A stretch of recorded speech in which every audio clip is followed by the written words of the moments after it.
You know what I love as a driver? You're driving down on the inside. You're in that 2 car. You're leading the race. Jay Sauter. Everything's going fine. You think you're in the right place, doing a good job. All of a sudden, a bunch of cars go by you on the outside. And you're still wide open. Say, roll, what? Whoa, trouble. Boy, the man. 2 car upside down, over and on to Scott Riggs. It's the big one. Oh, boy. Who is that still flipping? Sauter. It was Johnny Sauter. There's not anybody left. I mean, I only see about 4 or 5 cars that are coming around through 3 and 4 right now that were not in this race. They see Mike McLaughlin in 18. They're still getting upside down. People, cars driving under cars. There has to be 25 cars over there. Comes Michael Waltrip. Damaged Lyndon Amick. And you see the 2 of Johnny Sauter. Here comes Scott Riggs, last week's winner. Here comes our leader, Stacy Compton. Jason Keller, Kenny Wallace, Kevin Grubb, who has come from 38th up to the top 5. Todd go down with damage. Bit of damage, little damage, not much. Jeff Purvis. Drivers climbing out. There is Ron Hornaday. Look at that. Going over toward Jamie McMurray. Shane Mill in the 47 car. Youngest driver in the race. Joe Nemechek. 21. Nemechek wrecked. What a mess. Coy Gibbs out of his car, and his teammate Mike McLaughlin is the car that landed on top of him.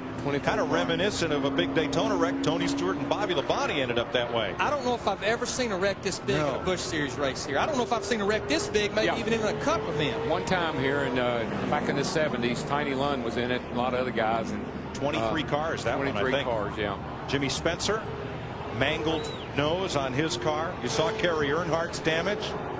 The problem we have with the racing at Daytona and Talladega is this. You cannot have a single or even a couple of car incident. You run 43 cars on top of each other, you're going to have a big wreck. Randy LaJoie. There's Nemechek. He is okay. We also saw Ron Hornaday walking away. And we'll update you as we get news on the other drivers. They're assisting Mike McLaughlin out of his car. Mike is climbing out. He's okay. Watch the 2 car. What caused this? Oh, Neal got into Riggs. It looked like Riggs had to maybe back out of the throttle a little bit because Kenny Wallace's car washed up as they come off the exit of turn 2 right there, the 48 car. Right here, this is turn 2. Kenny Wallace, the 48 car right there. Oh, I don't know. It looked like Shane Mill possibly just got into the back of the 10 car. The 47 car, yeah. Yeah, got into Riggs. Look at that 2 flipping. Looks like Rusty Wallace's flip in the number 2 Winston Cup car here not many years ago. And when they hit the grass, it even tumbled more. There's Randy LaJoie. Greg Biffle. Oh, Biffle. There's Jay Kerry Earnhardt. There's everybody. Jack Sprague, our point leader. And the track's completely Tim Sauter. All the Sauters. I think we did the right thing by saying who wasn't in it. And because the track's blocked, NASCAR has displayed the red flag because the cars can't even get through on the back stretch. It appears to me maybe 10 or 12 cars is all that's left. Boy, that 2 car went over big time and then gets hit, tumbles. That car's, look at that thing, Larry. It's turning every which way. And then the 21. And then he gets in the grass. Watch this. Shot across. Gets hit again. Johnny Sauter, number 2, out of his car and okay. Amazing.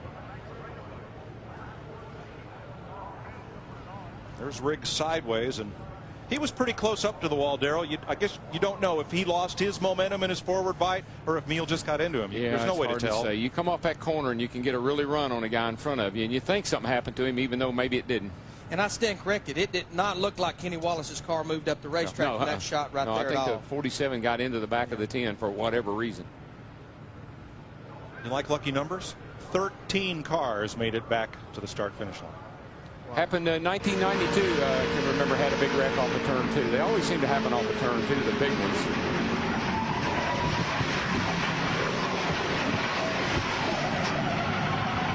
Wow. Looking out of Lyndon Amick's car.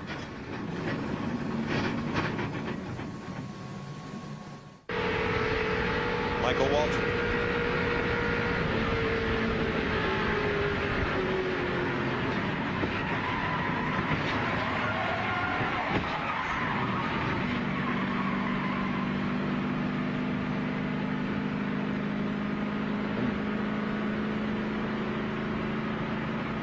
Kenny Wallace.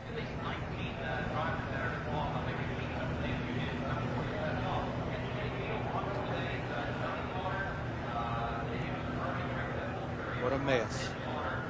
And there, as Larry explained, you saw Kenny move up the racetrack without any contact with Scott Riggs there before this started. There's Randy LaJoie. He's okay. Jamie McMurray, the 27. Scott Riggs. About a $500 million worth of race cars. Ron Hornaday. Now, because we're under a red flag condition, any of these cars that do make it back cannot be worked on. There's the 44 Mike Harmon. They can't touch these cars until the red flag is withdrawn and the track goes back under a yellow flag condition. They can look at it. They can't touch it.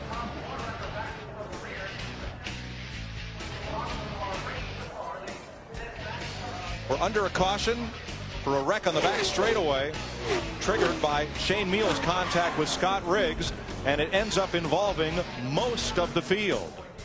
We'll be right back.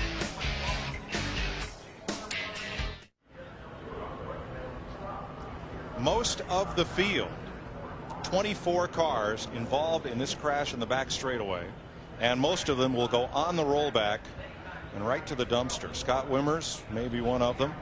Greg Biffles. And look at Johnny Sauters, the car that tumbled down the back straightaway. Dick Berggren.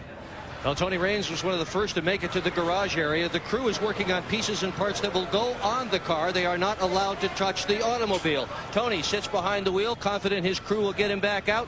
What was it like through that crash, Tony? It was really noisy. Hit a lot of stuff. Our debut over closet-made Pontiac didn't turn out so good.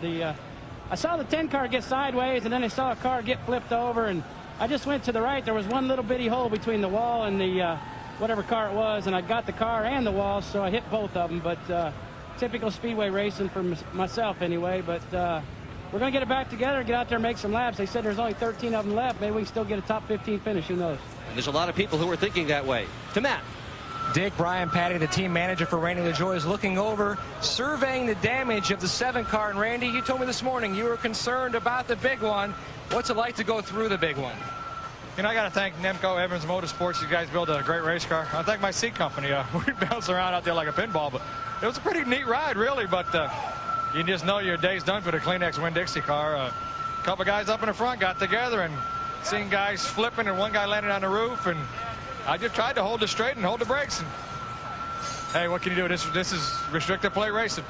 Now, we are under a red flag condition. Your crew is surveying the damage. Can you get this car back out, Randy? Yeah, chassis-wise, it don't look bad at all. It's just all sheet metal, so we're going to have to whack it off and go to the old short track days, put a nose on it, and beat it up and make some laps. Looks like a bad night at Danbury, his old racetrack back in Connecticut. And Steve Burns, 78 points out of first coming in. This team could take a big hit today. Well, Matt, Scott Wimmer, the first to come out of the infield care center. Scott, are you okay? And tell us what happened from your perspective. Yeah, I'm fine. It just looked like somebody up front got crossed up and got in a couple cars. And after that, you're just along for the ride. I thought we were going to make it through it, but a car slid up from the bottom and hit him right square in the door. But it seems like everybody's okay. That's a good thing, and we'll move on from here. All right, thanks, Scott. Let's go to Dick Berggren. And with Ron Hornaday, he's looking over the remains of his number 5 Hendrick automobile. Just moments before the start of that race, you and I talked, and you said you thought you were going to have a pretty good day. What happened to you out there? Oh, we had a great race car. I got to thank Rick Hendricks and GMAC to give me the opportunity, and just trying to keep Ricky's seat warm for another couple of weeks. And I just seen some smoke in front. I checked up pretty good, and I thought I had it rode down. I was all the way in second gear, and somebody got in the back of me like they never even seen it. So nowhere they can go. I mean, the track was blocked, and we just kept getting shoved into it. So I just hope everybody's okay, and proud to be here. They'll cut this thing apart. We'll get it back out there. We're glad you're okay. Steve Burns. Thanks, Dick. We caught up with Tim Sauter, one of the 3 Sauter brothers in this race. Tim, first off, can you tell us about Jay and Johnny? Jay and Johnny are both fine. Jay hit the wall pretty good, and he lost his breath there for a minute. Johnny just took a wild ride, and he's okay. Just one of them deals here at Talladega. You started 10th, Tim. How disappointing is this? It's really disappointing. We had a great car. We were just staying in line, minding our own business. I had kind of talked to Sprague earlier that we were just going to run behind him and stay right there. And I thought we had it made through there. And it's unfortunate for everybody at AP Performance because they worked their guts out to get this car done. We literally just got it back from the body hangers 2 weeks ago. So it's a real disappointment for us. Hopefully it's not hurt too bad. We lost some oil pressure there, so I couldn't drive it back. Otherwise, I'd have tried. So we'll see if we can't get it back out here for a few laps. Glad you're okay, Tim. Let's go to Dick Berger. I'm with a very disappointed Jeff Fuller. He thought he had a great race car. Teammate to Joe Nemechek. Hung around the Nemco garage looking for a ride. He's been rideless for a while. What did it look like to you?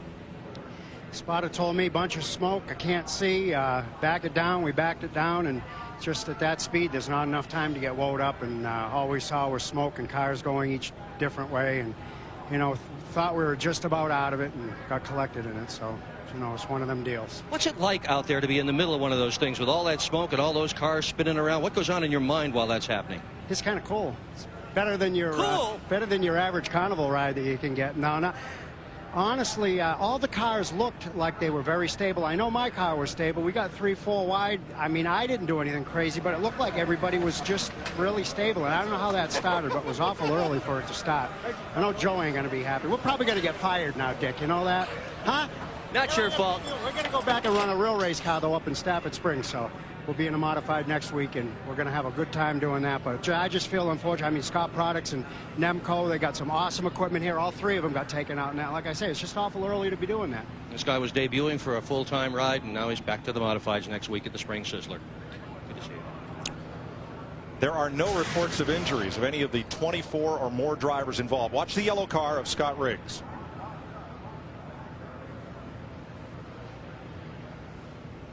Well, it looks like he got up there, and I don't know if he got a little loose or if the car pushed, but you get the feeling maybe he come back out of the throttle just a little bit right there, and a little bit can mean someone can get into you from behind.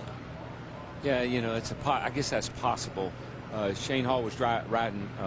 Shane Mill was riding mighty close to him, even in the middle of the turn there. So it's hard to say. Won't know till we talk to those guys, I guess. 24 or more cars ended up involved. Of our top 11 in the points, 8 was involved. Wow. But boys, what a difference this race is going to make in the point shakeup. Kenny Wallace and Jason Keller are the only 2 in the top 11 that were not involved. Another look.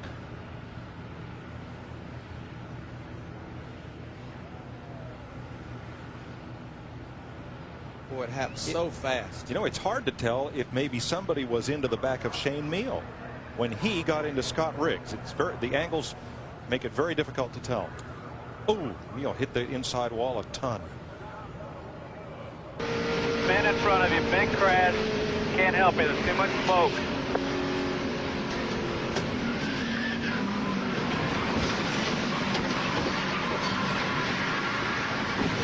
Okay, Kerry. Damn it.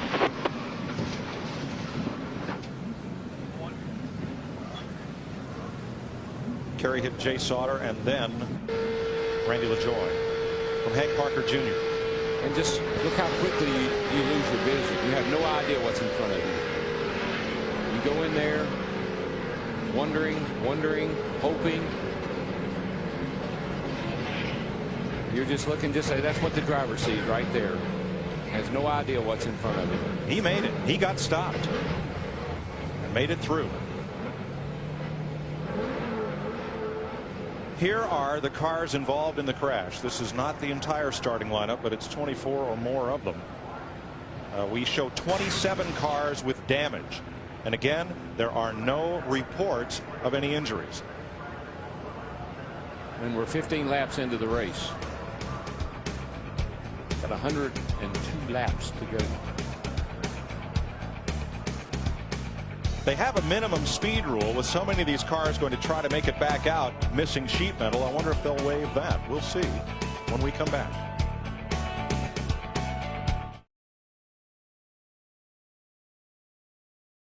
The Aaron's 312 on Fox is brought to you by Aaron's Sales and Lease Ownership.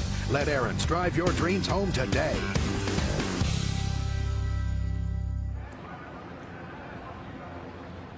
Welcome back to Talladega, where Michael Waltrip's dream machine. Yeah, he dreamed he had a wreck. And guess what? It was a really reality. It tore the car all to pieces. That's a nightmare. Let's go down to Steve Burns, who's surrounded by drivers out of the race. Yeah, Mike, not to make light of it, but it seems like we're at a driver's meeting right now. Start first with Jamie McMurray. Jamie, you okay? Yeah, I'm fine. I mean, I didn't hit anything very hard, so we just got tore up from all the other guys, you know, and I knew it was going to happen. You know, when you're 3 wide that long, it looked like everybody was starting to get a little bit antsy. So, but happy. I mean, you know, we're disappointed. we had a really good car in happy hour and felt like this was going to be our best chance at a speedway race. But too bad. We'll take the Williams Travel Center Chevrolet to California and hopefully have a good run there. All right, thanks, Jamie. Now let's check in with Lyndon Amick, the driver of the 26 car. At least you're smiling. Yes, another episode of As the Can Turns for the Dr. Pepper team. We're struggling. I had bad finishes. Had a good car, had a great car, but I love racing like this, but this always happens, and it's just part of it. We'll be back. Sooner or later, we're going to have a good finish, I promise. All right, thanks for your patience. Shane Meal, your side of what happened on the racetrack, it looked like replays showed that you got into the 10 car a little bit. Yeah, I did, but if you could see a camera from my view, you'd see different. The 48 run the 10 up a little bit, and it gets really tight off there, just like any speedway race. That's the only place where handling's affected. And 48 moved up on the 10, and, we both checked up, and the guys behind us can't see that. So, when that happens, you get run into behind, and it's bad for the Thomas Coney team.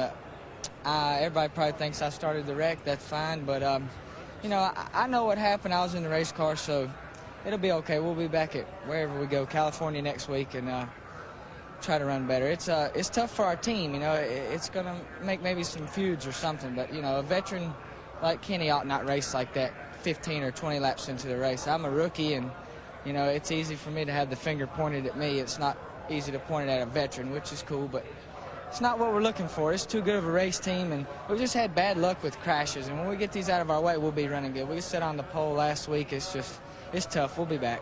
Okay, thank you, Shane. Let's check in now with Jay Sauter. Jay, we had just reported that Butch Hilton said patience. I guess that didn't happen today. I was patient. That's the way it goes here at Talladega. I mean, I love to race here. It's fun. I love the restrictor plate tracks. But you know that this can happen. And, I don't know what the answer is to it. When you love to race, you come and race. All right, thanks a lot. Let's check in with your younger brother, Johnny Sauter. Johnny, boy, you took a wild ride.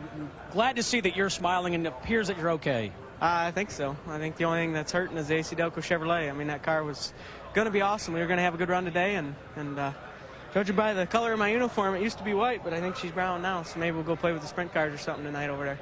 Yeah, Lyndon Amick said that when you got out of your car, your face was muddy, sweating red clay. Yeah, I always thought Talladega was asphalt, but I guess not, so a little dirt on the infield there, but just glad we're all right, and see if we can't get that thing fixed, get out there and make a couple laps. We're real glad you're okay, Johnny. Thanks for waiting for us. So let's check in now with Scott Riggs. Scott, high hopes to win this race. Tough day. Yeah, all the guys on Nesquik Ford, gave me a good car. The Taurus was running well, and we were just trying to hold on there and just try to pace ourselves. Too early in the race to start making any kind of hasty moves, and the outside line was moving pretty well, and then everybody that was in front of me on the outside moved down and sort of left me out there, and the momentum kept going, and I got up beside the 48, and Kenny started up, tried to block me, and then it's like he knew I was there, and then he pulled down a little bit, and then I come up on him a little bit more, and he turned up, and when he turned up and hit my front end, I had to check up and catch it, and I did. I got hit from behind, and it's just going to happen when you're running that close together side by side. All right, thanks very much, Scott. Let's check in now with Dick Berggren. Well, believe it or not, Johnny Sauter's crew is hopeful that they can get this wreck of a car back on the speedway again. The goal, complete just one more lap. If they can complete one more lap, they will pick up points on any team that cannot complete one more lap. Their greatest concern, believe it or not, is not the car. Even though there's a crack and a break in the roll cage, the great concern is the engine. Will the engine run to allow them to get around this racetrack for that one single lap? NASCAR appears ready to let them fix the car. Once they get to the caution flag and they can start working on this thing, this is absolutely amazing. Remember last year, Kevin Harvick wrecked here in this event. They fixed the car. He made a few more laps and went on to win the Busch Series Championship. To Matt. Take down here in the 18 garage area of Mike McLaughlin. His crew chief Timmy Shutt is talking to the crew over the radio, barking out orders that once the red flag is lifted, how they will start their orchestration of getting this 18 car back on the racetrack. And Mike, what did you see from your vantage point? Whole lot of smoke. That was about it. I run in smoke long enough. I thought I was going to get through it, and then the track was just blocked up. That's plate racing, man. Now, you are due to take a big hit in points here if you guys cannot get this car back out. You're only 53 markers out of fifth. Will you be able to get the car back out? I know they'll do the best they can. Like you say, there's so many cars out right now that it is important to get back out. Even if we can only make a couple laps to gain those valuable spots and points for the end of the year. Doesn't look like much now, but when it's all said and done, it can mean a lot. Now, your nickname's Magic Shoes, but you haven't had a whole lot of luck on the plate tracks lately. Two straight tracks of big accidents. Yeah, you know, last year, you know, we had a good season on the plate tracks, and this year hasn't been so well. But you know, that's just part of the game. He won here 1 year ago, Dick Berger, but accidents at Daytona, and today here at Talladega. Bad luck for Magic Shoes. Dick? Yeah, for Joe Nemechek as well. He certainly came in as one of the favorites. Nobody has won more races, led more laps, won more poles here today, but you came in with 2 cars, 3 cars really. All 3 are in the garage. How you doing? You okay? I'm okay. I'm just really disappointed. You know, it's number 1 for Cellular One, Nortel Networks, Kleenex, Scott Towels. We had 3 really good race cars here today, and all 3 of them are a big pile of junk right now. I don't know what happened. You know, the only thing I saw is I was the second car in the bottom line. The front line had a little bit of an edge there, and the 10 car got turned sideways, and when he come across, he hit the back of the 2 in the front of me, and we just started spinning. I mean, there's nothing you can do in that situation, but it's not supposed to happen in the front of the pack, you know, and that's it just. They wrecked a lot of race cars, totally uncalled for in that early in the race. Joe, you've taken a lap through this garage area. What would you estimate the dollar value of the damage is? You know, no one really understands how much goes into a speedway car, but you build a car, you come and test, you fine tune it. You know, we probably have $150,000, $200,000 in these cars by the time you get done testing it, getting ready to go to a race, and I mean, there's not many of them left on the racetrack, and I know it tore up 3 of ours. You know, we still have 3 or 4 more back at the shop, but these were our best ones, you know, and it's going to take time to replace them. Joe Nemechek, great driver. Not such a great car owner today. To Mike Joy. Thanks, Dick. Let's take a look at what happened now in view of the comments made by the drivers. Scott Riggs said that Kenny Wallace moved up in front of him. There is Wallace. You see Riggs. Was there contact? Perhaps a little contact right there. And then Wallace, there's the contact. You see the dent on Riggs' car. Wallace moves up. Riggs lifts. Shane Meal gets in the back of Riggs, and Kevin Grubb gets into the back of Meal so that Grubb can drive on through. Yeah, it's so helpful in a case like this where we can talk to the drivers and get their... There is Kenny Wallace. Excuse me, Darrell. There's Kenny Wallace. There is Scott Riggs. There is the 47. That is Shane Meal. And there is Kevin Grubb. Now let's watch it unfold. Riggs has got a run on Kenny. Gets a fender up along the side of him. And I'm not so sure that Kenny wasn't going to give him room. I'm not so sure that he shouldn't have maybe could have gone on through that opening. But nonetheless, they touched, and that's what started the whole mess. And I feel really good for Shane Meal because, you know, if we look at that the first time, he wasted Shane Meal got in the back of the 10, turned them all around. But when you hear the driver's comments and then see the pictures, that explains everything perfectly. But like Shane Meal said, Kevin Grubb in the 54 car got in the back of him as well. Well, chain reaction. You're right. Meal did turn Riggs around, but yes. It was the why. Yeah. And then Kevin Grubb. Now, you can't fault Grubb too much. The accident's already started.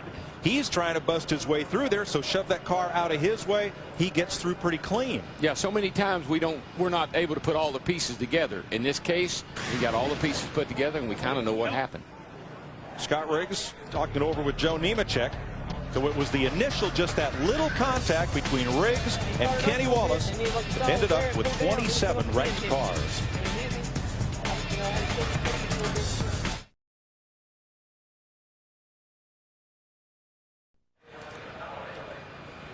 "27 cars crashed. Most of them are demolished, but the only reported injury was that Mike Harmon bit his tongue and took a couple of stitches." That's unbelievable. Says a lot. Thank goodness. Race car. Thank goodness.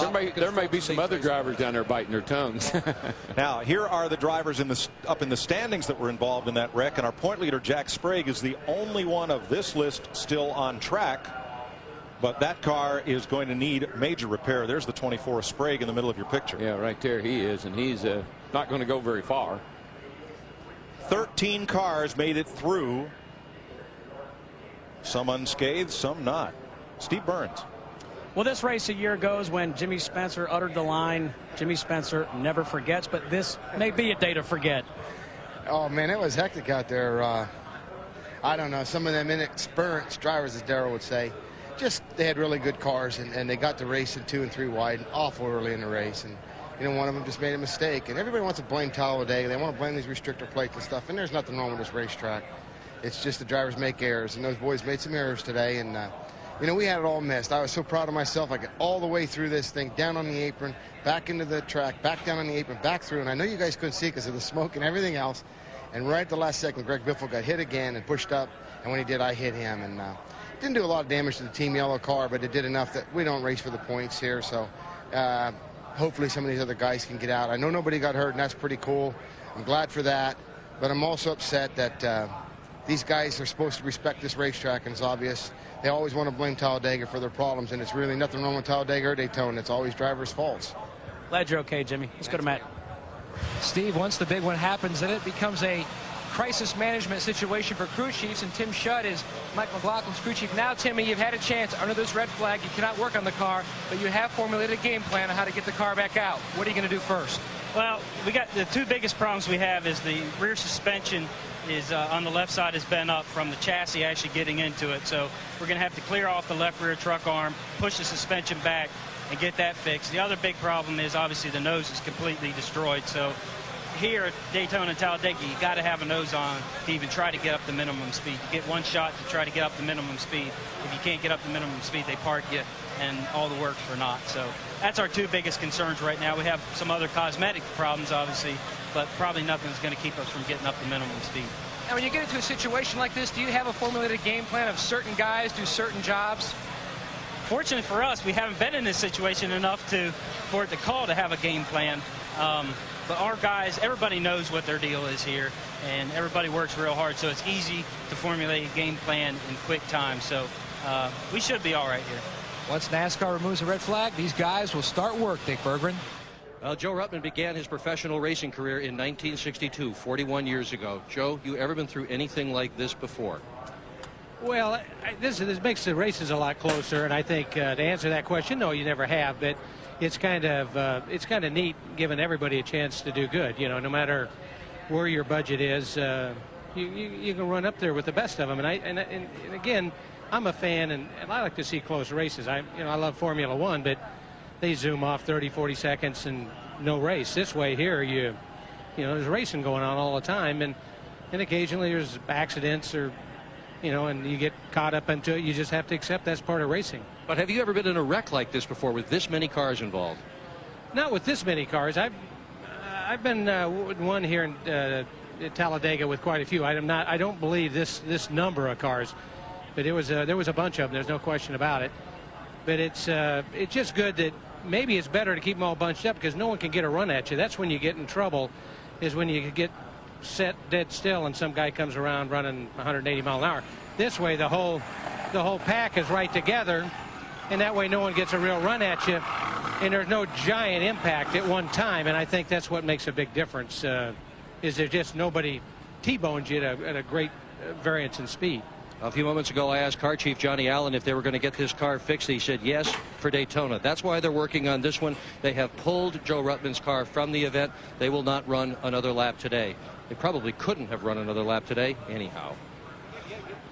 Shirt says if Jimmy ever forgets, we'll remind him, that being the pit crew. But I'll tell you, those DeWalt power saws have seen as much action as the air wrenches here at Talladega this weekend. And you know what these teams are faced with in the past years? This was the last restrictor plate race for these guys, so you had all the way to the winter time to be prepared for Daytona. Now they'll be at Daytona with the Winston Cup cars in July here in about 3 months with these same type of race cars. A lot of work to be done over the next few months.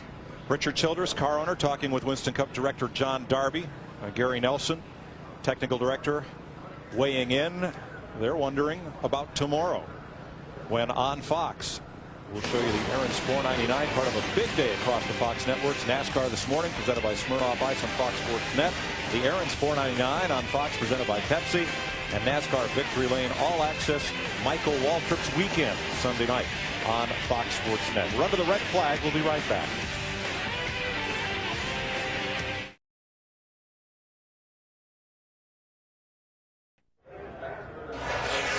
Welcome back live, Talladega, Alabama, the Aaron's 312. We have not seen racing in about almost 40 minutes. This track noted for the big one. This is the biggest one with 27 cars involved in the crash, Jeff Hammond.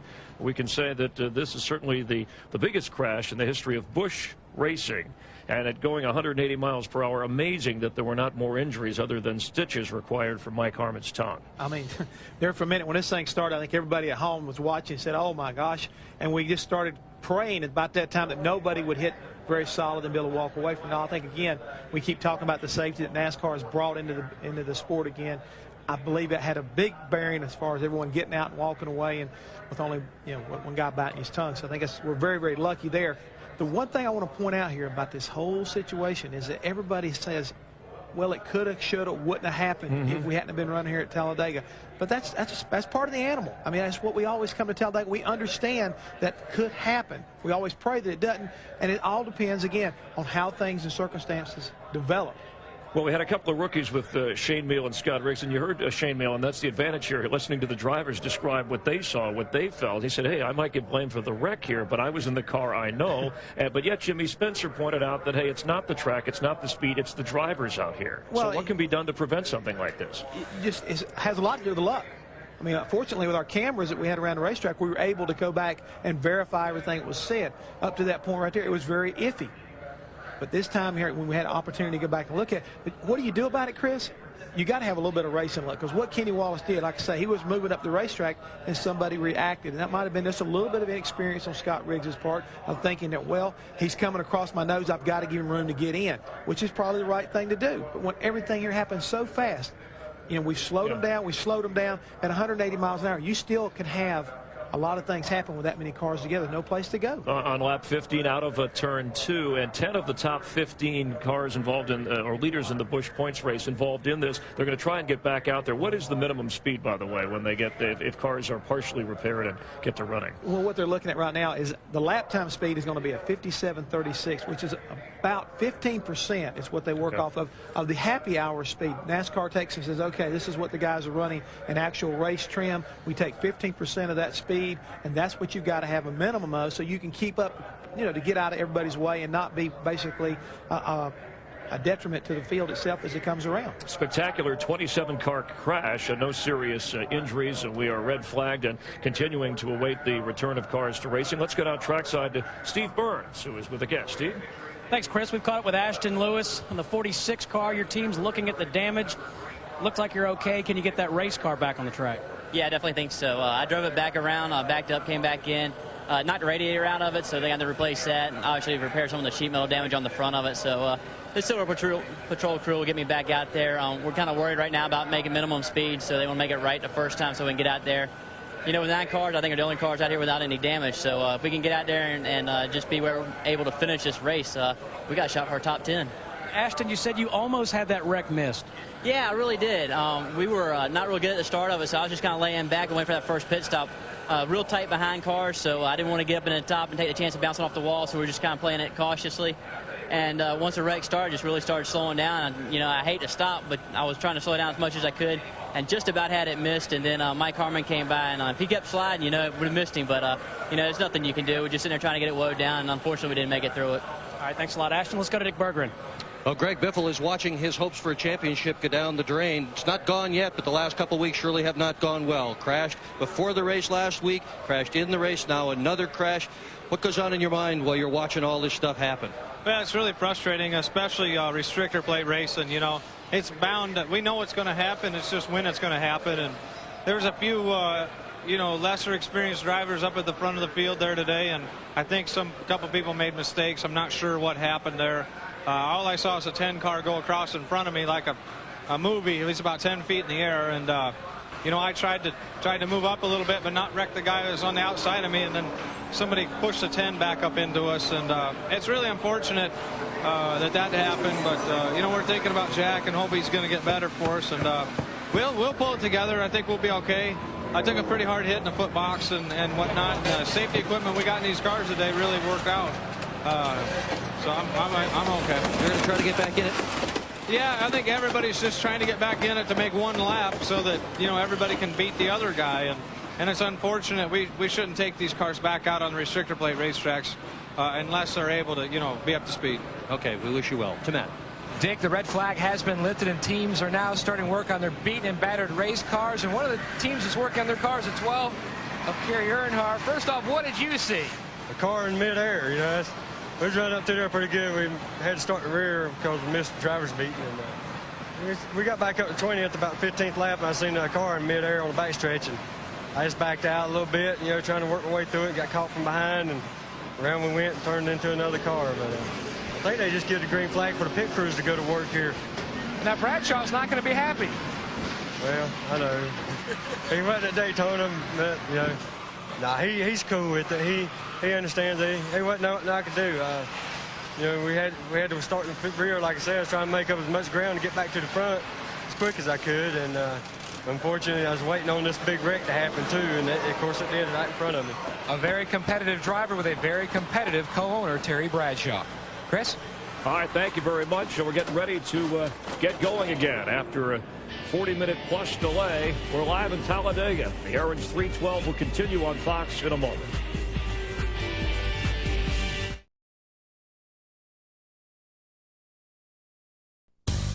The Aaron's 312 on Fox is brought to you by Aaron's Sales and Lease Ownership. Let Aaron's drive your dreams home today. By Smirnoff Ice, Intelligent Nightlife. By 1010-220, dial it and all calls up to 20 minutes or 99 cents. And by KFC. There's fast food, then there's KFC.